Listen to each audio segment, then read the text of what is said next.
Saudara terkasih, hari ini Tuhan memberi kita waktu untuk sama-sama merenungkan firman Tuhan. Namun sebelum itu mari kita berdoa. Tuhan Yesus, terima kasih kami boleh merenungkan firman-Mu hari ini. Dalam nama Tuhan Yesus kami berdoa. Amin. Saudara, tema renungan kali ini adalah iman bukan hanya kata-kata. Yakobus 2 ayat 17 katakan demikian firman Tuhan. Demikian juga halnya dengan iman. Jika iman itu tidak disertai perbuatan, maka iman itu pada hakikatnya adalah mati. Surat Yakobus ditulis untuk orang-orang percaya yang menghadapi godaan tentang iman, tetapi tidak hidup justru di dalam iman. Yakobus menegur mereka yang berkata, "Aku percaya kepada Allah," tetapi tidak menunjukkan bukti dalam tindakan mereka bahwa mereka percaya kepada Allah. Yakobus mau mengingatkan bahwa iman sejati bukan hanya di bibir, tapi terlihat dalam cara hidup. Iman sejati menghasilkan perubahan nyata kasih, kepedulian, dan tindakan yang mencerminkan Kristus. Ada seorang anak muda bernama Daniel.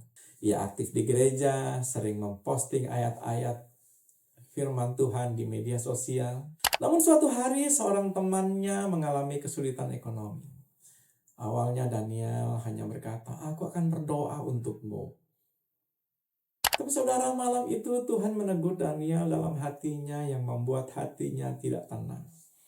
Ada pertanyaan di dalam hatinya yang mengatakan, "Aduh, kamu jangan omdo dong, omong doang, bertindak." Benar saja, keesokan harinya Daniel datang membawa makanan dan sedikit bantuan. Menerima ini temannya menangis dan berkata, "Sekarang aku benar-benar melihat Yesus lewat kamu." Sejak saat itu Daniel belajar bahwa iman bukan hanya ucapan, tapi tindakan nyata yang mengubah hidup orang lain. Dalam kehidupan sehari-hari, iman kita diuji bukan di gereja, tapi di luar gereja.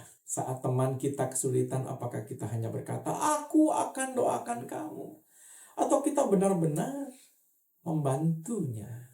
Saat orang menyakiti kita, apakah kita akan membalasnya atau kita menunjukkan iman dengan mengampuninya? Iman yang hidup selalu terlihat dalam tindakan kecil yang tulus. Menolong tanpa pamrih, mengasihi tanpa syarat, dan melayani tanpa berharap balasan. Kita hidup di zaman di mana banyak orang pandai bicara tentang iman dan iman di media sosial, tetapi tidak menunjukkannya dalam perbuatan. Ingat, dunia tidak butuh lebih banyak kata tentang iman. Dunia butuh bukti iman dalam tindakan, dan bukan hanya pandai berbicara. Tuhan Yesus sendiri tidak hanya berkata, "Aku mengasihimu," tetapi Yesus menunjukkan bukti nyata. Ia menyembuhkan orang sakit, ia memberi makan orang lapar, ia mengampuni dosa, dan akhirnya ia sendiri menyerahkan nyawanya di atas kayu salib. Yesus adalah contoh nyata bahwa kasih yang sejati selalu diwujudkan dalam tindakan. Kalau Yesus hanya bicara tanpa bertindak, keselamatan tidak akan pernah terjadi. Tapi karena kasihnya nyata, kita diselamatkan dan diubahkannya. Saudara, iman sejati tidak berhenti di kata-kata, tetapi terbukti dalam perbuatan kasih. Mari tunjukkan iman kita melalui tindakan menolong orang lain, mengampuni, melayani, seperti Kristus telah melakukannya untuk saudara dan saya. Amin. Mari kita berdoa. Tuhan Yesus, terima kasih. Ajari kami menunjukkan iman itu dalam tindakan, supaya nama Tuhan dipermuliakan dan Tuhan terlihat nampak jelas dalam hidup kami. Dalam nama Tuhan Yesus kami berdoa. Amin.